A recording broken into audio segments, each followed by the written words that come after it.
We dab.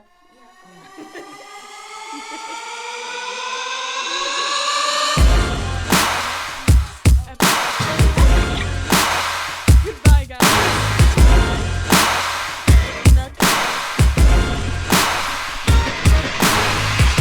Hello, everybody. Welcome back to episode 22 of LPY After Hours. After Hours. Today we're interviewing Pam Ancelet. So, yeah. Tell us a little bit about yourself. Like, what do you do? What's your kids' names? What you doing? Oh my gosh, I have too many children. My name is Pam Ancelet. I am Microphone. Oh, sorry. You can pull it. I don't need to pull it over, I don't think. Okay, do I need to? Okay. Yeah. You'll have to put it right in Oh, the okay. Yeah, Okay, you're good. there. Is that better? Yes, that's better. Okay. I am Pam Ancelet. Oh, but you already said that. And I am a school teacher at Albertville. I teach 7th grade civics and geography. And little fun fact, I didn't graduate college till I was 50. Always wanted to be a teacher and just had kids. I have 4 kids. Had kids and just they took my full attention. So I started college at 43. Took me 7 years. Finished college and became a teacher. So I've been teaching for 6 years. So, and it's my calling. I know that it's my calling. So. You're 56? I'll actually be 57 Monday. Monday's my birthday. Wow. You did not look it. that. I would have thank not you. guessed Thank that, but Y'all are all my faves. all right. So, let's get this show on the road. Okay. You host a foreign exchange student, don't you?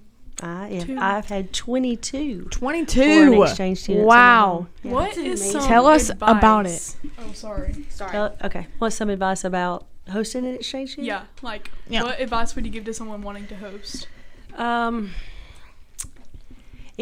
like to travel, so I feel like so many times people can't often travel. So this is a way for you to learn about different cultures and bring maybe that country to you a little bit so you can learn about their holidays and their traditions. I mean, as a parent, teenagers are teenagers all over the world, so, you still have to deal with messy bedrooms or them not doing homework or, whatever. Most foreign exchange students don't know what being grounded is. They have never been grounded before. They learn that often at my house. But no, I just have always loved it because I just love sharing my home and opening my home and then of course I have family now all over the world. I have, 22 exchange students. I have kids from Thailand and South Korea and Germany and Italy and Spain and Switzerland. So, I mean, lots of different countries. So I have grandchildren. I have a grandbaby in Norway. I have a grandbaby in Colombia. So that I've not met yet. So Wow. That's That sounds interesting. fun. yeah. Thanks. So, V has a question. No, I don't. I just said I did it. Oh, sorry. do you have a question? Sure. So, like, you mentioned that they don't know how, like what being grounded is. Were you there for the lesson tonight? No. Okay, not we're doing there. a series about being dissatisfied, which is funny that you say that because, like, what is your take on the fact that, like, we ground our children and that they don't, like, why do you think that is that in other countries and cultures that they don't do that? I really think that American parents or families are more. I don't really know. I don't know. That's a good question. I've not really thought about it that much, but more countries just let their kids go and do things, and as long Be as they're independent. and be more independent. They have more ways of transportation. They don't drive until they're 18 or 19 years old. So, they have buses and trains and all of that. Well, here I think that you start driving at 16, you have a car, and so parents have to worry, I guess, a little bit more about where their kids are and what they're doing because they're out driving on their own, where these kids are not. So I feel like, we have to put a little bit more maybe restrictions on them just because, they are younger when they're starting to go out and do things on their own. So, yeah, maybe. What are some things you've learned from being what is it again? A host. A host family? Yeah, a host. Yeah. Most students that come to my home don't go to church on a regular basis. And that's one of the reasons why I like hosting, is because I like, for them. Because here, church is so different. Because, here there's a lot of things for youth to do, teens to do, and things like that. And I tell them a lot of times to go to church, not necessarily because they believe in what's there, but to go for the social part of it. And then sometimes the religious part of it, they hear the word, they hear the message, and, become a Christian themselves. I've had, some that have done that. And, I've had some that don't even believe in God at all, that have lived with me. And, for them to send me a message once they get back to their country to say, okay, don't get excited, but I believe, and I was like, I'm excited. So, but so church is very different for them here. And so that's one thing that I've learned, and I've tried to share, and not to push. We're not allowed to make them come to church, but because it is so different, and because there's so many activities that churches do with their teenagers now, that it's a safe place for them to go. It's a place for them to meet good friends, but then you kind of slide the Word of God in there and on top of all that. So that's, the added bonus, I guess. I've kind of got a question piggybacking off of that. Okay. You want the mic? New member. I went to middle school with a lot of foreign exchange students. Have you ever had, piggybacking off of that, have you ever had a foreign exchange student who was a different religion? And if so, how did you navigate that? Like, what was that like? I had an exchange student from Thailand, and they are Buddhist. And, a lot of times when they are a certain type of religion, they're not necessarily practicing it full time. They go to church and they visit church, church on the holidays, kind of like some of us do here. But, I'm not going to, I wouldn't say, I'm not going to say you can't practice your religion here, And, I ask a lot of questions about theirs, hoping that they will ask me, about mine. And one of my students who didn't believe in God at all, he said, I said, what do you believe when you die? What happens to you when you die? And he said, I just die and I'm done. And I said, well, here's the thing. I said, if you're right, I'm okay and you're okay. But if I'm right, then you're not okay, So, we talked about it in that aspect, and I, opened the door for them to ask questions, but I ask about theirs as well, because I want them to know that I care about what they believe, and I don't try to force anything on them, but just open the door so that they can ask questions and, and things like that, so. What made you want to get involved with the foreign exchange program? Well, I lost 5 babies, and I had taken in foster kids, and taking in foster kids is a remarkable program. It's also a very difficult program, because sometimes you're giving them back to a family where you worry about what's going to happen to them. And so I met a friend that was hosting an exchange student, and she goes, you really need to host an exchange student. She said, because they come from good homes, they come from good families, and you always have a relationship, and they're going back to a good home. So, so that's kind of why I started, is to, just open my home to more kids. So. Anyone else? I'm trying to think how to word it, but yeah. Okay, so I always ask this when we interview people. So aside from the whole, all of it you've done for foreign exchange students, if you had to give, you're done, and you looked at your life, what's the moral of your story? The moral of my life story? Yeah. If it was done right now, and you looked at the whole thing. My favorite word is perseverance. And I feel like through the circumstances, and we could have lots of podcasts about my life. I think that could be a reality show. But through my circumstances, there's been a lot of bad things that have happened difficult things that have happened. I've made mistakes myself, and I'm thankful for grace and mercy for those mistakes. But I guess if, for me, not giving up, not quitting when it gets tough, not quitting when it gets, almost unbearable. I've had situations in my life where I didn't want to get up in the morning. But, I've had best friends that, call and say, get up, you're gonna do this day. And I'm thankful for my friends and my family who made me persevere and to keep going, because I feel like, everybody can say I worked hard. My favorite Bible verse is Colossians 3:23, where you do everything you do for God and not for man. And, have I always done that? No. Everybody makes mistakes, and I've walked in through dark paths before. Even after becoming a Christian, things happened in my life, and I made choices and decisions that I knew that I shouldn't have.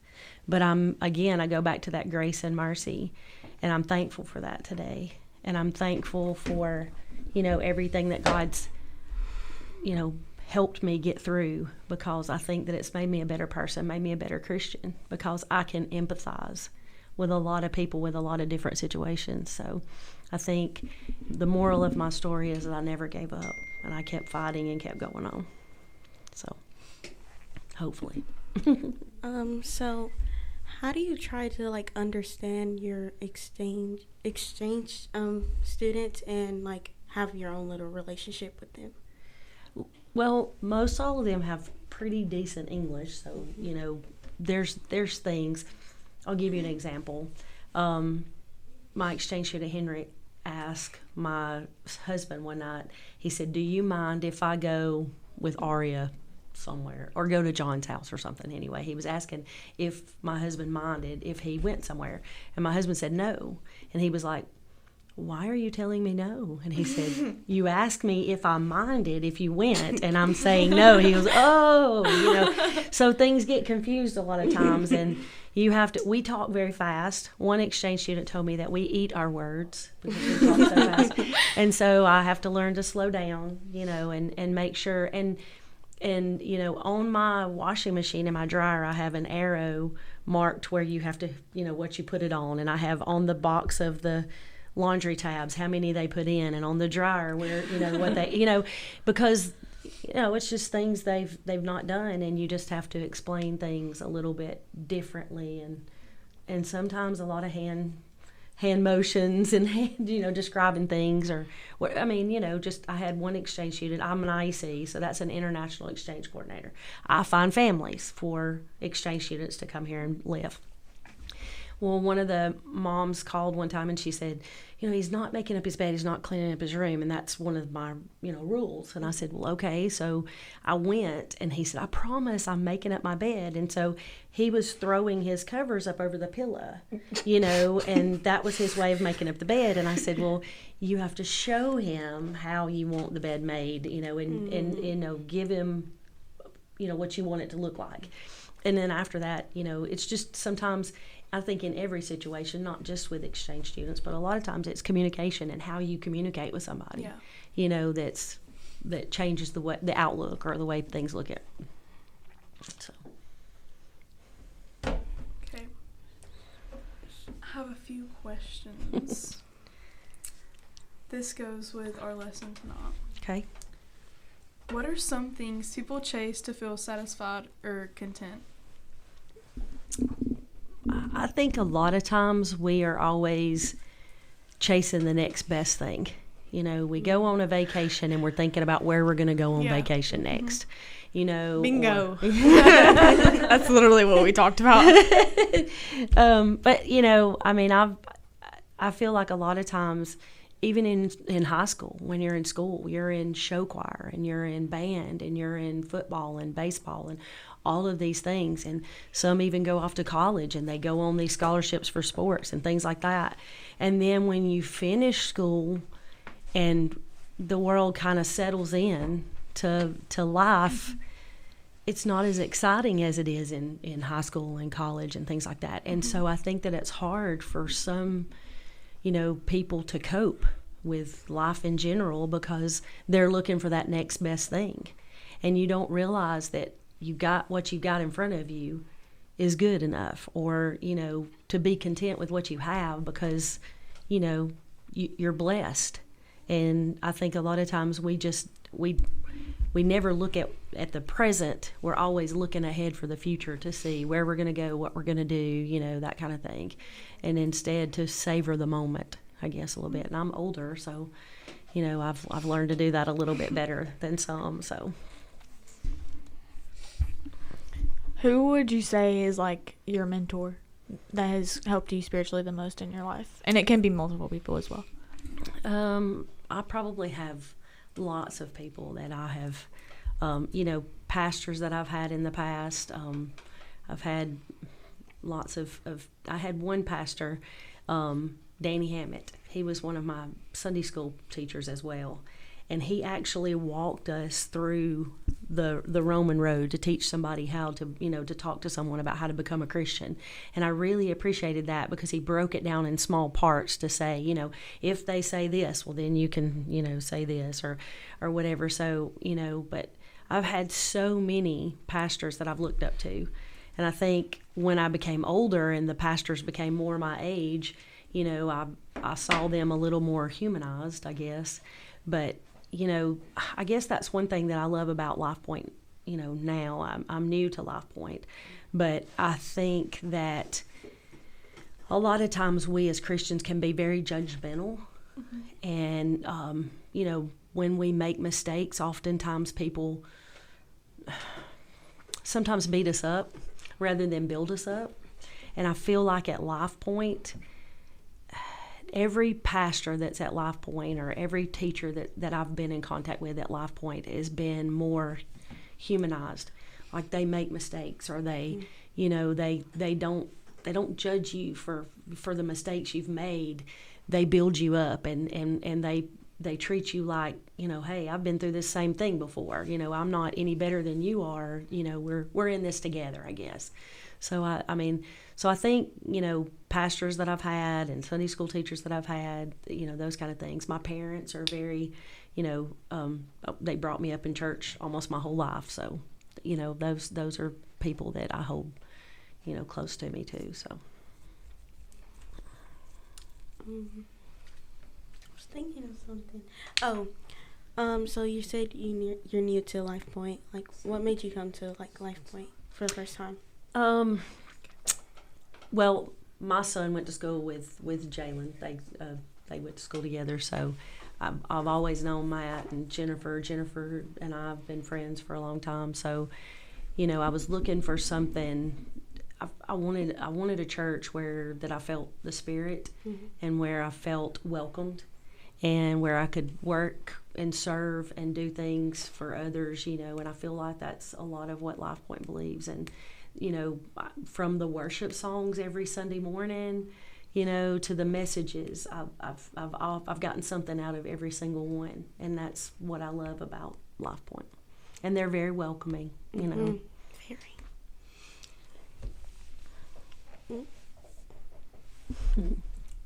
Don't worry, guys. She has her backup answer. You guys are great at this. Wait, We guys, only have more people. should I do this as a job? Why are you lying in the house of the Lord right now? We do. These tables are usually full. Yeah. So it's like everybody's spitting out words, so it's like usually we don't have to worry about this. Right. It's okay, Clay can edit it out. Sometimes we just ask the same things over and over again because, like, you can always learn something new from someone else. What time is it? Time for you to get a watch. Hey, Oh. time to get a calendar to see how old that joke is. He actually clocked you. He actually clocked you. She said nothing. She was like, I'm glad they didn't hear that, because I can't get caught like that. Y'all. I still don't know what time it is. It is 8:54. We have 6 minutes. Alrighty. Okay. alrighty. Alrighty. Let's rock and roll. Guys, I don't know where Sadler is today. He just disappeared on us. No, you know, and I had Sadler in my class. We didn't have our live on air sign. Oh, It's no. not even in the camera. Guys, I think we should decorate our room a little more. Looks a Should little the on air boring. sign be outside? Let Yes. people outside know. Yeah, Hey, it shut should up. be. Area. I guess they just wanted to be decorative or something. With one piece of thing. Can you think of a time when you have been truly satisfied or at peace with your relationship with God? What made that moment different from other moments? What made that moment? I was just about to say, are you dyslexic? I am too. Like, when I'm reading stuff, like, you think I'm Percy Jackson. I swear. I love Percy Jackson. I actually don't swear, but. Now, what was the question again? Let Aiden read it or something. What was I got you, Sarah. What was the moment you felt most at peace with your relationship with the Lord, and what made that moment different from all the other moments you've had in your relationship with Him? Wow. Fantastic. Producer time. Yay! I can remember a time specifically that I was struggling in life. And I made a commitment to get up every morning and pray, and every day at lunch I would pray, and every day when I was driving home I would pray, and I was reading scripture. And I was sitting outside at lunch one day when I was at work, and I was sitting at a picnic table, and I was reading a Bible verse, and I could just feel the Spirit come over me.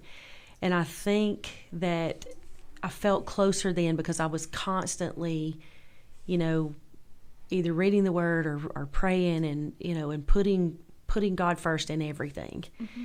And, it's kind of like where I am now, there's times that you have closer walk, I think, than others. Maybe sometimes we get too busy or for whatever reason, but I just feel like, I had a pastor tell me one time before, first 15, you listen to worship music for 5 minutes, you read your Bible for 5 minutes, and you pray for 5 minutes. That's the first thing you do every morning when you wake up. And it makes the day so much better. It's hard to be mad or angry or have a bad day when you've started out worshiping and praying and, and reading your Bible. So I definitely try to do that as much as possible. Well, thank you, Pam. We have to end, Aven. Sorry, we got to wrap this up. Yeah, it's almost 9 o'clock. Alrighty, guys. So this is table one. Table one. The only table that we have time for. LPY. That matters. LPY loves you, and there's nothing you can do about it. So it's time to dab.